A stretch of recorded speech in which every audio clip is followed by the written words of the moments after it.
The Sony X95K has blooming, and it is very noticeable on logos that appear in the corner, like instances like this, where it says moments earlier and a movie, or whether you have a to be continued or a station logo, you're going to notice blooming.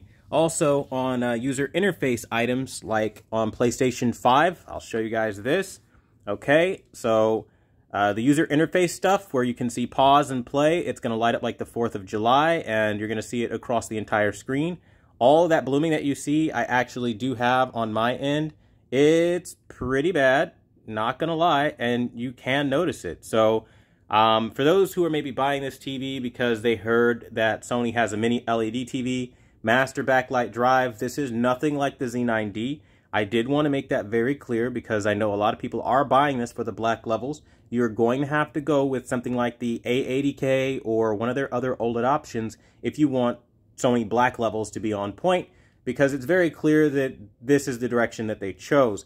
It's pretty disgusting. I'm pretty disappointed. Not gonna lie, this TV is really heavy, so I kind of figured that that means that the black levels would be buttoned up, but it's a bit of a game that they're playing. As you look at this screen, the whole screen is dark right here, except around where something needs to be illuminated. This is full array level behavior. This is not mini LED behavior.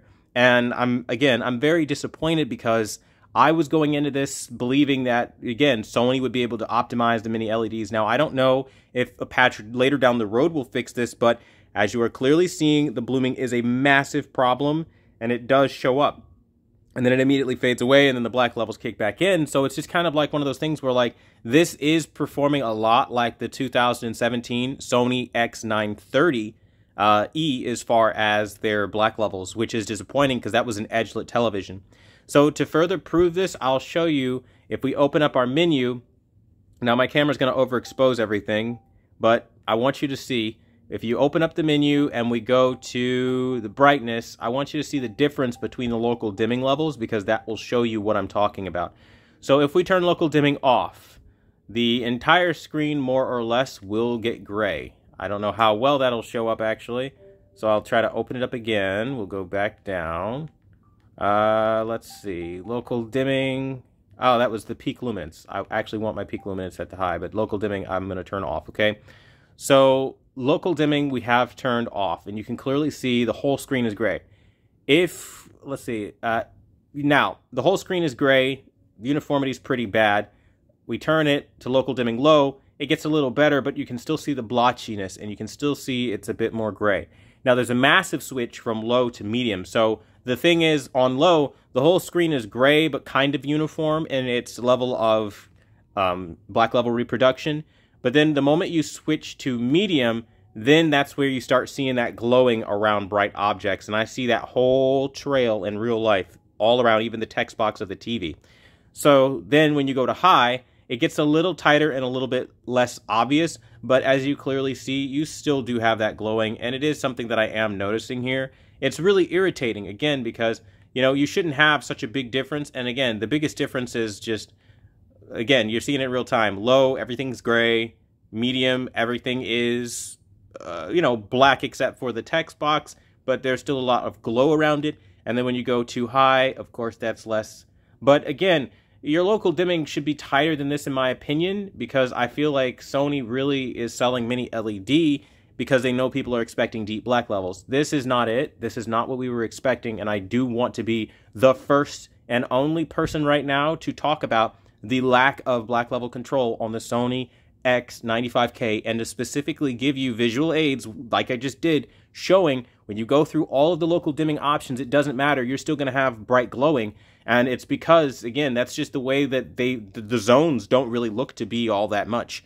Because from what I'm looking at, I mean, what do you have in here? Like maybe 40 zones of mini LED control, which makes no sense because it's a mini LED television. It's supposed to get closer to OLED because you have more zones, and I'm not seeing that at all. TCL absolutely does a better job than this expensive $3,000 Sony with black levels. So if you're a stickler for black levels, you probably are going to be better off with the TCL right now because Sony is not hitting better as far as that goes. Now, I know people have their bias. They want Sony's processing. We're going to look at other aspects, but if you were buying solely for black levels, the review of the black levels can just end immediately with telling you like it's going to have blooming and you're going to have to accept that. It's pretty much the same exact thing I saw with the Sony X90K. So hopefully this kind of helps you guys out. I don't know what to say. I'm so disappointed, guys. Like, I really am, and I'm so sorry that I have to be the one to bring you the bad news. I know, like, this is the last thing anybody wants to hear, but like, it is what it is. I mean, I don't know, man. I don't know what to do at this point. All of these TVs that Sony is making at the LED level is very clearly, they need to just stop making LED TVs, in my opinion, because I feel as though when you're just going to have local dimming that's weak, I mean, the off, you can clearly see it gets super gray. Low, it's a little less. Medium, it's dark all around. But again, it's you're clearly seeing this is totally the way that they're programming their algorithm. It's nothing wrong with the local dimming. It's just, this is the TV. And I'm like, dude, like, I'm over this. Like, I'm so over this because I've waited for this TV for like a year to come out. So excited to see it. And then I finally get to it, and then this happens. And I'm like, come on, man. Like, and it sucks, because then I have everybody and their mother in them coming out and saying, oh, you're just negative and you hate Sony. I really don't. I was so excited for this, and I'm so let down. So if you can hear that in my voice, smack a like on this video for just being honest and transparent. But again, I will be fair about this whole process. I'm not going to lie, though. I am disappointed. I did see some of you guys in the comments saying I would be, for some of you who already bought it. This remote alone really pissed me off. You're supposed to have the metal remote that Sony made, the backlit one, and instead you get the cheap plastic one that you get on the step-down X90K. So I found that to be disrespectful, given that this TV is basically a $3,000 TV. I don't understand. I really need help understanding this, because why? Why did they do this? Like, for what reason? Now the screensaver's kicking in. We'll just kind of fix that, and you guys can see, again, more blooming.